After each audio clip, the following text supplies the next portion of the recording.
Ohio State had already crashed out of the college football playoff race, but the landing is soft and covered in cotton. That's Bill Landis. I am Austin Ward. These are Snap Judgments. They're brought to you by Byers Auto. Ohio State, December 29th in the greater Dallas-Fort Worth area. Is it Arlington? I'm not ever sure when I'm supposed to put the date line on it, but whatever. Yeah, AT&T Stadium. That's where that monstrosity is. Arlington. The Buckeyes are heading back to the Cotton Bowl, and they will play Missouri. Ryan Day with his first bowl press conference on Sunday in here in the Woody. Did not have to talk about Missouri a lot because there's a lot of other things going on. But let's just first talk about the matchup before we get into everything else going on with the Buckeyes. Yeah, the one thing Ryan Day did say is that he and Eli Drinkwitz, the head coach at Missouri, have a bit of a relationship, I guess. I don't know. Younger guys who coach offense who are head coaches. I don't know what that is. There's a club. They're both Nike schools, I think. Maybe that's where it comes from. But some kind of mutual admiration between the two. We don't exactly know how that came to be, but that was sort of the extent of the Missouri conversation. It's a matchup of two, potentially two pretty high-powered offenses, right? I think you probably feel better at the moment about Missouri bringing all of its guys to bear than Ohio State potentially will be with bowl opt-outs on the table, obviously, for the Buckeyes. There's a lot of draft talent on the roster. But, interesting. Like, it would have been cool to see – I don't even know. I guess Ohio State-Georgia rematch wasn't on the table with the way things shook out. So if you wanted an interesting bowl companion, I think Mizzou's pretty good. Yeah, I think it was probably the Cotton Bowl is the bowl that Ohio State was most excited about. They wanted out of the Orange Bowl. They got some help on that front. Did not anticipate a return to the Peach Bowl and then the Fiesta Bowl. They're there a lot, but like that morning slot on New Year's Day and dealing with some of that other stuff wasn't really appealing to them. The Cotton Bowl, it's a little bit early. They can, spend the holiday together. They actually kind of like that setup down there in Dallas. They haven't been back since 2017 there, that game against USC. Ohio State was in favor of that, but part of that I think was they expected it might be if you just went through the rankings. Oh, Ohio State, Oregon in Dallas. That sounds pretty good.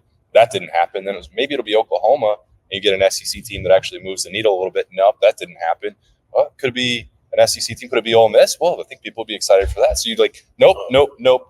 I'd like to change my stance on this. Those were the other options. I mean, I applaud you for looking at it and trying to take that approach, but like that wasn't really what anybody was thinking that matchup could be for Ohio State. And I think that this wound up being probably, and I guess we'll find out on the 29th, the least appealing one that Ohio State probably could have got, which, hey, maybe there'll be a positive to that. It is weird now that you say that. I guess I hadn't thought about it critically enough, but Ohio State, Oregon would have been a heck of a TV show. Yeah, especially to kick off the New Year's Six games on Friday night.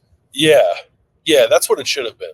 Yeah. It's weird now. Change your vote. I'd like to strike my previous statement from the record and now put myself firmly in the camp of it should be Ohio State, Oregon. Yes. Yeah, and I wondered if maybe the Cotton will be. I don't know. These teams are playing each other next year. We're going to avoid some of that and talk about a Big Ten match. I don't know. Yeah. You never understand what really goes through all their minds because they also did some bizarre things in the actual college football playoff field. So we don't have to get into all of that. Doug and Bill already on Kings of the North, a long conversation about the rankings and what happened there with ESPN and many other things. But Ohio State wasn't involved in any of that. I thought they probably should have been mentioned at least once or twice during that show. They went to Georgia, which had just as much of a chance of getting in as Ohio State did. So maybe they could have been here. I don't know. There were some interesting metrics. Like Ohio State, we already know why they weren't involved in that conversation and they weren't going to get in. But they still were a very important team in this college football season. And then they didn't get talked about really until 2:30 when they're like, oh, and by the way, here they go. They're going to play Missouri with no drum roll or fanfare. The best data point on the team that ends up being number one in the college football playoff rankings is Ohio State. It is odd that it did not come up. Joey Galloway dropping the ball on ESPN, man. He's the guy that's going to pick it up for Ohio State. Come on, Joey. What are you doing? All right, so that's that matchup. And Ryan Day had 30 minutes heads up before he came into his press conference. It was never going to be about Missouri. It was never going to be about the Cotton Bowl, and it wasn't.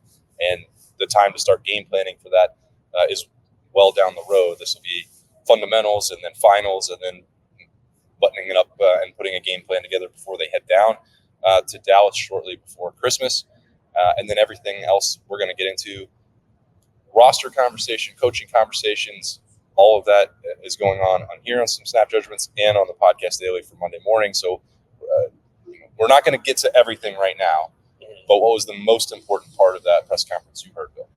I actually thought the most interesting thing we could have talked about coming into today, and it's not exactly what I asked about, but like an autopsy of the Michigan game, right? Because it's hard after that loss to really get anything of substance from Ryan Day or anyone involved with Ohio State. I know you guys were down there at the press conference while Doug and I were doing the post game show, and you tried. It's difficult in that setting. So this was an opportunity to get a little more of that. There was actually less of that than I thought there would be today. I was a little surprised by that, but I think Doug and Nathan Baird both kind of got to the heart of the matter with asking about aggressiveness from Ohio State and whether Ryan Day now with a week to kind of digest it and look back on it, whether or not he thought he was aggressive enough in that game. And I think Ryan Day probably got as close to like a mea culpa, I kind of botched that, as he's ever going to get by talking about the field goal at the end of the first half there. Like, I know there's a lot of things that happened in the game, right? It's not merely that, but I thought that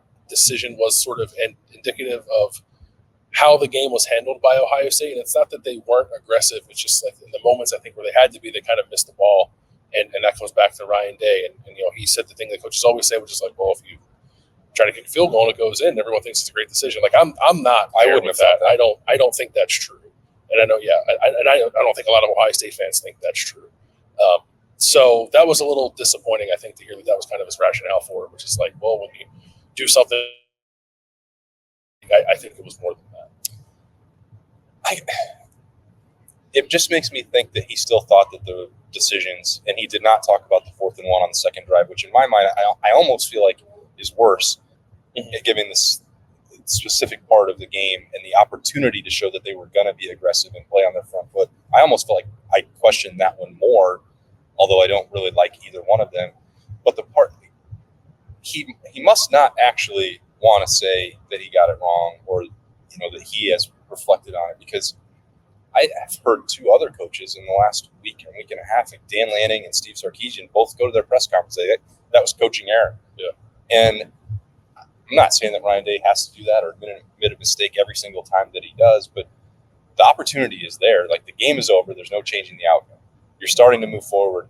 And I found those answers a little bit lacking. I applaud, as you said, Nathan and Doug, for both continuing to try and get to the bottom of it. He had multiple opportunities to say, would have done it differently. Yeah. And he didn't take those. So what does it mean?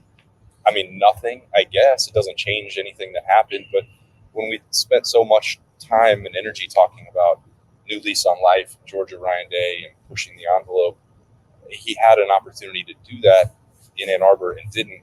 And now he's had 8 days since then to think about it and said he's not sleeping a lot at night. I can't imagine that he's sitting at home and like not wondering what would have happened if he'd have gone for it on 4th and 1 or tried to score a touchdown before halftime. You have to be. I mean, I certainly would be if I were him. It just doesn't inspire a lot of confidence that it's going to be different the next time the situation occurs. And like, it's going to occur the next time Ohio State plays a big game. And I know, like, I'm a big actions are louder than words guy, but at the moment, all Ryan Day has is words. Not playing a game this week, or not playing a game for about a month here now. So all he can do is talk about it. And I don't know. He should say what he believes, right? I'm not saying he should go up there and lie to people and tell people what they want to hear. If that's what he truly believes, then he said it. But I found that exchange about that juncture in particular pretty disappointing, just by myself, and certainly disappointing if I'm an Ohio State fan, because you're right. He could have just gone up there and said, like, you know what, botched it. Like, should have played it differently. I think that was a big moment in the game, and we didn't rise to the occasion. I didn't rise to the occasion. Like, I think all that was on the table. It's kind of a bummer that he didn't own it in that way. Yeah, and I think the opportunity is there because he has to know, and he was asked about some of the negative attention and scorn that's been heaped on Kyle McCord, and we all know that the same thing has been happening to Ryan Day with people that wanted him fired, which was never going to happen in the media after that game for myriad reasons. But like, a lot of that is coming to him as well, and so one way or another, this is the first time since then that he would have had a chance to like tell Ohio State fans, Buckeye Nation, speak to them and say, hey, I did make a mistake. I'm still the guy. I'm going to be here for a while. I'm going to look at that and make corrections. And I think that's why, because you can't change the actual decision that he made in the game, all you have left then is to start preparing for the next time and the next game and next season and to speak to them directly. And I cannot – everyone's maybe entrenched in their opinions. If there's someone who is on the fence. Maybe that helps validate them. Like, that's why Ryan Day is still here. He took some ownership of this, and I believe that he'll get it corrected next time. Maybe there's people that said, the ones that wanted fired, you can change their mind. Like, yep, made a mistake. That hasn't happened a lot, and like Ryan Day doesn't lose a lot of games, so I get that part. He does make decisions that most of the time I think we can all just pretty much come to a consensus and agree on. Not every single one. This doesn't come up a lot, and that's a little bit maybe of foreign territory for him, and I think he could have helped himself more in the PR battle today, and then getting ready for Missouri than he did, and I think that's what's disappointing. Like, it's been 8 days since that loss, and that's going to sting him forever. But like, as you look back on it now, and you're 1 or 2 plays away from potentially winning the game, and the coach had a direct impact on a few of those. Like, they weren't mistakes or errors by the guys on the field. And they missed a field goal, so you can point to that if you want. But I think that's the missed opportunity now, because you can't fix the one that's already gone. Yeah, and it just, like, the whole thing, like basically the entire conversation about Michigan today just left me still believing that he doesn't quite have a grasp on how to prepare his team for this game. Like, not that he doesn't understand the magnitude of the moment, because I think that he does, but understanding it and then formulating the correct plan of attack for it are two different things. And, he made reference to handling it better this year, I think is what he said. It was just like, how do you think you handled this year? He said better than last year, which I think is probably true in the way that Ohio State kind of came out in that game. I don't think they were as tight in this game as they were last year. Then he also said something about this game means so much you can overdo it.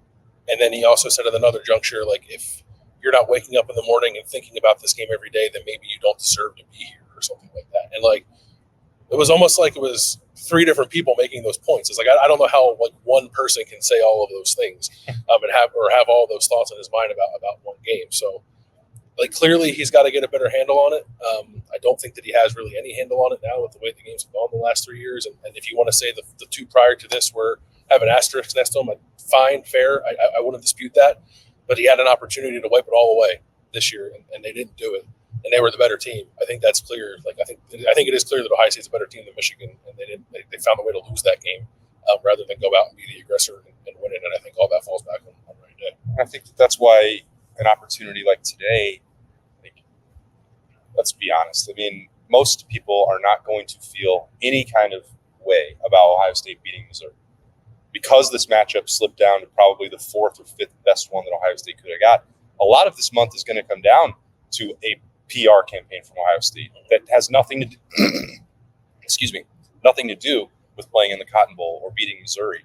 So this is one of the few opportunities that he's going to have today, and 30 plus minutes with the local media to talk about that and turn the page or not turn the page, however you want to handle that. Then you have the transfer portal opening on Monday morning. You're going to have National Signing Day. Like, this month will be more about PR and optics for Ohio State than this matchup. That's just the reality.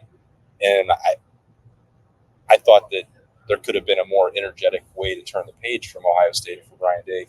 And maybe that's not even the right word if we're talking about evaluating it. But like, I don't. This is this month, and he may not feel this way, but with the number of people that are uncertain about it or that just straight up wanted him to be removed from the job, how he presents himself and the health of the program this month and the decisions they make when they lose guys on Monday, and they've already had 4 to go in, that's the only opportunity he's going to have really, is to talk and to build the roster this month. And it just seems like a waste. Yeah, I mean, you can't fake it, right? You can't come out here and pretend that everything's great, because it's not. It's better than. But I think I agree with you. I thought that was like I don't know, just looked like a guy who was beaten down a little bit. Yeah, trying to talk to us about like what happened. And I'm not saying that it's easy to be in that position, but you get paid a lot of money to be in that position and to handle it in a way that I think makes people feel better about where things are going after suffering a loss like that. And this felt like a missed opportunity to do that. Yep. And there were a lot of other things that he didn't really address directly. And we're going to get to those if you can bear with us until the daily to kick off Monday morning. A little bit of a change. We want to get into this matchup just to start on snap judgments. We did. And then taking a big picture look at the Ryan Day press conference, and then Bill and I will dive into more detail on the podcast daily for Monday to kick off that week. Hope that works for you. If not, too bad. The decision has already been made, just like the College Football Playoff Selection Committee had Ohio State number 7 and has them paired with Missouri in the Cotton Bowl. That's Bill Landis. I'm Austin Ward. We'll talk to you Monday morning.